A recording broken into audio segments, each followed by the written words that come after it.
ni ay common kaayo nga madungog nato dinhi nga statement or linya sa atong ebanghelyo kaning giingon nga kay gihigugma pag-ayo sa Dios ang kalibutan ug tungod niini gihatag niya ang iyang bugtong anak aron ang tanan nga motuo kaniya dili mamatay kundili makabaton hinuon sa kinabuhing dayon. Kay wala ipadala sa Dios ang iyang anak nganhi sa kalibutan aron pagsilot kundili aron pagluwas niini. Nindot kayo no? Ganahan mo? So kini di ay mahigugma, di gyud mo silot kung dili muluwas. Kamong mga ginikanan ug ang inyong anak makasala, latoson o dili, kasab-an o dili. Mo na atong paningkamutan nga maliwatas Ginoo na ay niingon ako, Father, ang Ginoo musilot baya? Ako nga naman, siya ka na din makarma ta. Makarma ba? O na ilang yung gabaan. Nakunya, silot din na sa Ginoo, nga karma man na. Nganong di man mo silot ang Ginoo? Nga naman,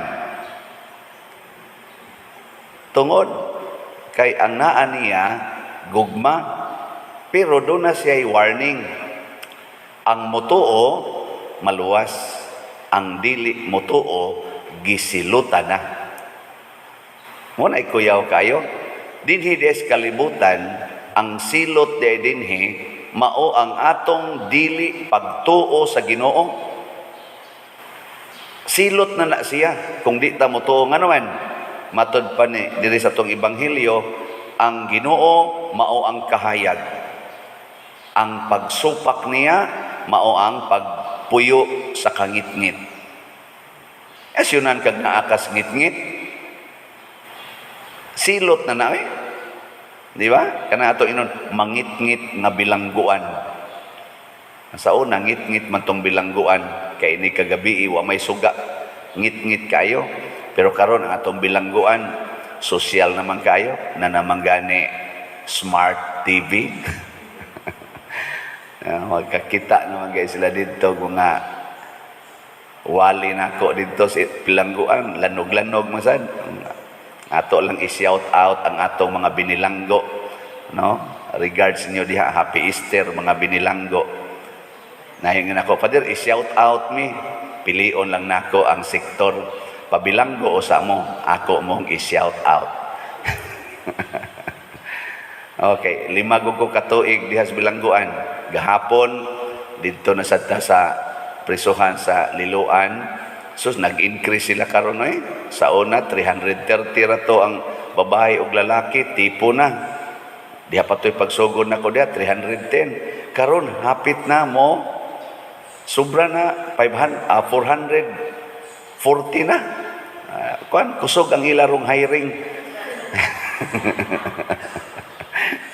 Kusog ang hiring dito. So, basig ka mo, ganahan mo mga apply. Na intaw, nagbanday-banday na sang ilang mga kuan dito, ilang mga igdaanan. Nganong naabot man sila dito sa prisuhan? Tungod kay wa magsunod sa sugo sa Ginoo, ni supak ba? Ang Ginoo ba'y naghatod nila dito? Mo'y nagsilot? Dili oy. Sige intaw, pangandoy pa dir, iampo intawon ming makalaya na mi dire. Na kung nganong nanood man sad mo diha. Mao na, di ay musilot ang Ginoo. Kay ngano man, ang atong pagsalikway sa iyang sugo, kana silot na na. Kay wa nato sunda ang kahayag, ang kagawasan, gisunod nato ang sala. Ang sala mao may kangit-ngit. Ang sala mao may musilot nato, dili ang Ginoo. Mao ginitiman ha. Diri gani sa atong kuan, diri sa atong unang pagbasa, misunod man ang mga apostoles. Nagsunod man gyud Ginoo. Gisilutan sila sa mga pangulong pari nga dunay sala. Unsa may ilang sala? Jealousy. Nasina pag-ayo ang mga pangulong pari. Pari ha? Pangulong pari. Usbon gini nako kay ang mga masinahon day kayo sa unang panahon ang mga pari. Ambot ka karon masinahon pa bang mga pari karon sa inyong paminaw masinahon dili? Kusga. Sige ron. Na ang kasina ilang gidakop ang mga apostoles gipriso gipagwardyahan. Oy, ang silot sa kalibutan dili silot para sa Ginoo. Giadto lag anghel ngadto sa bilangguan, wa ablihi ang pultahan. Gipagawas ang mga apostoles, gipabalik ngadto sa templo, nagyaw-yaw na sa didto sa templo. Ngotong pagkabuntag ilan na untang kuhaon kay paatubango na sa mga labawng hukmanan. Sa kinsa pay paatubangon nga ang mga gwardiya tisar kayong gabantay, wa gyud mamilok kay di gyud pagawason nya sirado ang pultahan pagsuod wa na ditoy apostoles gikuha sa anghel. So ang silot sa kalibutan basta nagsunod tas Ginoo dili silot kung dili success. Ang sama ng success, ma-experience nato ang gahom sa Ginoo, ma-experience nato ang milagro sa Ginoo. Muna dinhi sa kalibutan og magsunod lang tas Ginoo, wa gyoy silot, way kasubo, way kahadlok, way kabalaka, wala ka nang hahanapin pa. Kamo, nagsunod gyud mo sa Ginoo o mosupak sad? Saman, nagsunod o mosupak? Pangutan-an na imong tupad. Ina gusto kang silutan? Ina gusto ka silutan? Sayon ra kayo, gusto kang silutan? Supak ka ang Ginoo. Ako, gusto kong silutan. Supako na kong Ginoo. Ako lang hilabta ng madre. Wala. Silot na na. Di ba? Kana bang unsay balaod sa Ginoo nga angay sundon sa estado sa imong kinabuhi karon ug di na nimo puy-an, silot na na para nimo. Para gud anang bana mga bit. Ang silot sa banang mga bit unsa man? Gubot hasol ang iyang kasing-kasing. Kay kahibaw man gid siya na kun mahibaw-an sa siyang asawa, gubot man gyud. Wa bayay taong gusto gubot. Wa oy. Kamo gusto dai mo sa inyong balay nga magkagubot? Di oy, bisag ka nang nangabit, bisag ka nang nanuyop, tan-awa na mga manuyopay. Awa, hibaw man gyud sila masakpan ko ani tiklo gyud ko. Mo na mura sila paranoid, magsige na sila paniid. Wa ka tabibaw ani, wa ka tabibaw ani. Ana, way kon diha, way acid diha. Wa ay, ani safety kay ni. Ana, inigbuto. Uy, naa man di ay. Silot na. Mao na ang silot kana ding mamakak. Sige. Pamakak. Di ba ang sunod mahitabo nimo, managana na kang makigistorya og moatubang sa tao nga imong gibakakan. Kana mga anak magsigpamakak tanawa. Adto na magsigig ana sa cellphone, magbutang pa na diri og kanang sa ingon ana, kanang headphone. Para dili gid sila makabati. Kay kahibaw man silang namakak sila. Na. Kuyaw kay nastanan kanang bakakon gisilutan na. Kana ding mga manag-uyab nawa mo puyo sa ilang kinabuhi isip manag-uyab, muragid sila minyo, magsigig yung premarital sex. Tanawa inig uli, luya kay nag mga naong. Nga naman, gisilutan na. Na nagluspad na. Di ba? Labi na gyud inig resulta. inig resulta ba? High school pa ka, college pa, wa na gasuka-suka na, asti lang siluta gyud. Unya inig kahibaw sa ginikanan, ang ginikanan mura sa gisilutan, maapil man. Maapil ang ginikanan, malusno ang ilang paglaom. Ngano man taon day, ngano man. Unya ra ba, di gyapon patuo, inig panganak, i-deliver gyapon ngadto sa ginikanan, gisakitan na sa pagkamabdos, mao pagipaatiman non sa anak kay wa man sa tawo'y trabaho ang inahan, gibiyaan ra basas ni tukhang niya. Mao man style karon. Purting sinilutay. Unya, wa may ikapakaon sa anak. Kay pobre man sa taon kaayo, muari dayos pare. Kay muadto sa kas barangay, mingaw sang barangay official adto ang pare. Daghan kay tong kolekta atong Domingo. Adto adito. Nagtuo sa tingalig porting daghan ng sobra nga sige pa mangitag pamaligyag slot dire. Galisod na santa. Gamay pa mangikita galin. O na mo komedya na lang ko igari dire, labi naman nagkugos og bata, kanang pakiton kita nga kugos og bata nga imat kay gnaw, pader para in taon gatas. Ara bang maluoy ko ba kani, mao na ni ang silot na apil in taon ang bata og silot tungod sa sala. Ang sala gyud.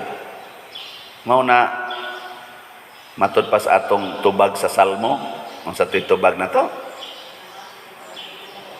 Namati ang Ginoo sa pangaliya sa kabos. Kinsa maning kabos mga igsoon, nagiingnan sad sa Ginoo, bulahan kamong mga kabos. Mao ni sila ang mga tao nga dili maghimog desisyon para sa ilang kaugalingon, mag-agadra kung unsay isulti sa ilang amo or sa ilang pangulo. Mag-agadra ba? Way giangkon nga ako ni kay kabos man, nothingness. Way giangkon. Unya kun doon na sila'y madawat, kamao silang muamping kay hinatag ra ba ni. Di ba? Kusog na ka ng mga kabos. Uy, hinatag ra ba ng kuan? Hinatag ra ba ng father? Ma ato ning dagkutan ang kadila, ayaw na dagkuting kadila kay hinatag ra ba na atong monsenyor. Nagibinditahan na ayaw nagdagkot magtuon ta kumawa na may suga, ako lang ning dagkutan, ayaw kay gibinditahan na ni father. Kamao gyud mo angkon. Mura mag-ibalyog maayo ba basta kabos, pero dili kabos na butang ra nas daplin, isod pa nas basurahan usahay, ilisan din atong ilang mga kandila nga nindot kay tanan katong mga scented kayo ba ana. Pero og kabos ka, kamao gyud kang moingon, ampingan ko ni kay dili ni ako. Mao na kanang kusog kayong musupak sa Ginoo, gisilutan na. Ang kusog mosunod sa Ginoo, dinis kalibutan, way silot. For God so loved the world. Ang nahigugma, dili mo silot. Pero musupak na ka sa iyang gugma, mauna na'y silot. So kinsa man day mo silot nato? Di man mo silot ang Ginoo, kinsa man day mo silot nato? Di oy, wa gid hisgot diri nga ang yawa mo silot. Kita maoy mo silot. Kita rasad maoy gasilot-silot sa tong kaugalingon. Matag higayon nga di ta mosunod sa Ginoo, kita maoy naghatag og silot sa atong kinabuhi. Di ako electric fan diri. Duolon to nako ron dito akong pagmon. Ang sa may hitabo, agas gini akong singot. Inya kisa may nagpaong ato, ako, o di agas akong singot. O ako palang untang gipaandar, sige magin o manay hunong, o masanay reklamo diha, amawa sa dakong singot, di ba? O kana, ingon mo ron, ayaw na sige patuyok ng electric pan, di babaw pa din. Kapoy kistanan sige tanaw na electric pan. Atong pagmon, kamuntanan, anak gyud mo prasuna. Wala pa nang naa diha. Nindot kay mo tan-ahon dire. Sa una ba? Dungan gyud. Anak gyud. Tanawa karon di ba? Nagyapoy na may gisilutan siguro na sila pero hindi na kay grabe noon. Hindi na kay grabe ang silot, no? At least ba? O gato ning ipalapad ang kalibutan karon masinupakon sa Ginoo in general. Tanawa karon gagubat na ang Russia ug ang Ukraine. Silot. Tanawa karon na nag-away ng atong mga kandidato kasagaran nila. Silot na sana. Gubot kaayo. Kapoy kay paminawon ang atong mga kandidato o mga supporters. Mao na ni ang atong silot. Tanawa karon atong giguba ang ozone layer tungod sa atong siging paaso. Dagko kay mga aso sa mga factories nga purting dagkoa, di nimo pwedeng matuyok og usa ka adlaw imong lakawon. Dagko kay mga factories dito sa laing mga nasod, dato nga mga nasod, gabuga og aso ngadto babaw, purting pagkabuslutas, ozone layer. Karon unsay resulta? Global warming, climate change. Kani silot na ni nato. Sigit ang pamuhian ng mga baboy niya, ang hugaw sa baboy adto padong sa sapa. Purti pag yung bahuas hangin sa palibot sa mga silingan, ang sapa di na sa kakaduol kay purting hugawa, di na kakapanglaba, di na ganita kahimog mga lakaw-lakaw ng sapa para manghugas atong tiil. Kay sa una kami lapok ang tiil, ngitag sapa-sapa kay manghugas. Karon manghugas ka dito, kagod ray dangatan ni. Nya kinsa may gasilot nato ani? Ang Ginoo mo'y gaguba sa sapa. Ang Ginoo mo'y gahatag og pollution aning atong hangin nga magsakit atong ilong sighanggap anang baho. 24/7 kita mo'y gasilot ngano man kwarta ang atong giapas, dili grasya. Kwarta. Ang gugma sa kwarta matud pa ni San Pablo maoy tuburan sa tanang yawa. Na siya. Suko mo muna ako sa una niya. Hunong lang tani. Gina, nindog na ta.